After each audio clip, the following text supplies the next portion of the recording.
Hello, freak bitches. He's very physically strong. It's a strange comparison to make, but back in the day, I used to hang out a lot with Dennis Rodman when he was playing for the Bulls, and he had freakish strength, kind of similar body, like very long. Yeah. Like you wouldn't look at him and think muscles. Right. And Rodman could pick a 250-pound man up with one hand and lift him over a rope. I saw him do it at a club. Really? Some guy was acting up, and Dennis just reached over the guy, picked him up like this.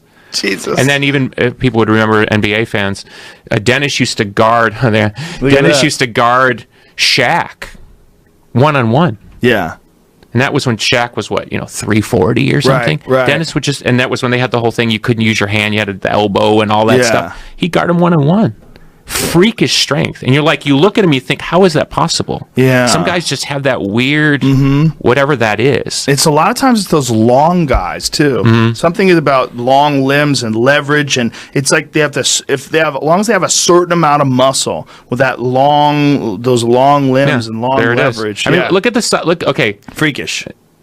And this is like the era I'm hanging out with Dennis. I mean, look at Dennis's size compared to Shaq. Yeah, I mean, it's crazy. If you didn't know it was Dennis Rodman, it was just some, NBA scrub, right? You would think there's no way that guy's going to guard him one-on-one. Yeah. Especially Shaq in his prime there. There's no way. Yeah. Rodman's a crazy guy. It's interesting. Speaking crazy. Can I tell you a funny story? Please. I got a good story. Yeah.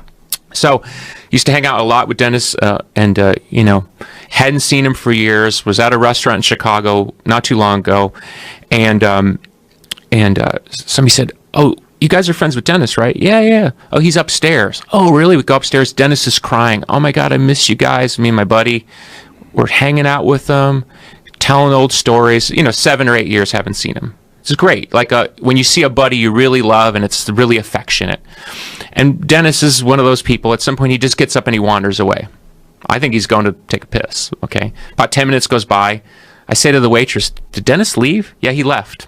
"Oh, okay. I just figure he's gone. It's just the way he is." Right. He wouldn't even say goodbye. Just gone. I get up the next morning. I turn the television. Dennis Rodman's in North Korea. Okay. By the way, I spent an hour and a half with him. He didn't say anything about going to North Korea. Right? Oh, God. So I turn on the television. It's like, very controversial. Dennis Rodman's in North Korea. So I text my buddy. And I say, "Have you seen the news?" "No, what?" I say, "Turn on the television." And he said, "What channel?" And I said, "It doesn't matter." And 2 minutes goes by. Holy fuck. Because he went through the same thing, Wow. Yeah, what is his deal with that North Korean dude?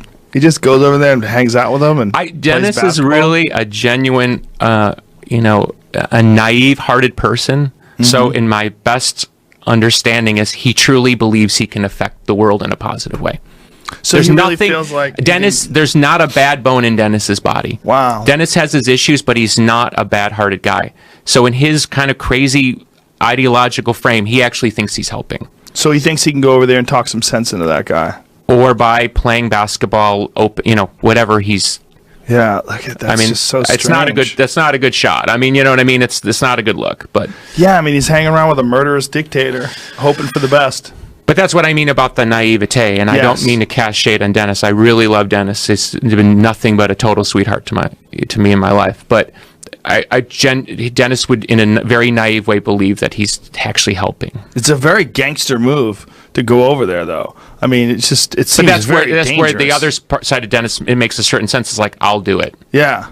Remember when he was dressing up in drag, and it's like, I'll be that guy. Yeah. So it sort of works in his. Again, I'm not trying to speak for him, but he was one of my favorite guys in Celebrity Rehab because he was like working out every day, drinking water. Dude, I used to go into the Bulls locker room after games, and he would work out after games.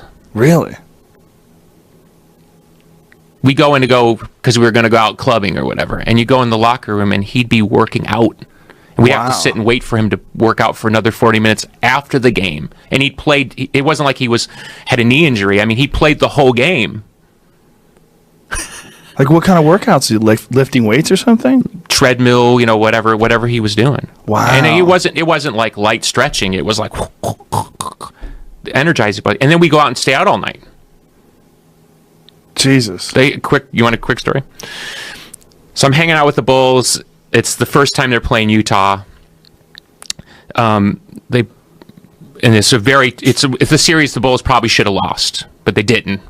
It's the famous game where the famous series where Michael had the flu and scored 36 points. I don't know if you know that game. It's like one of the most famous games. Michael legit had crazy flu and scored 36, and they won the game, and they won the series.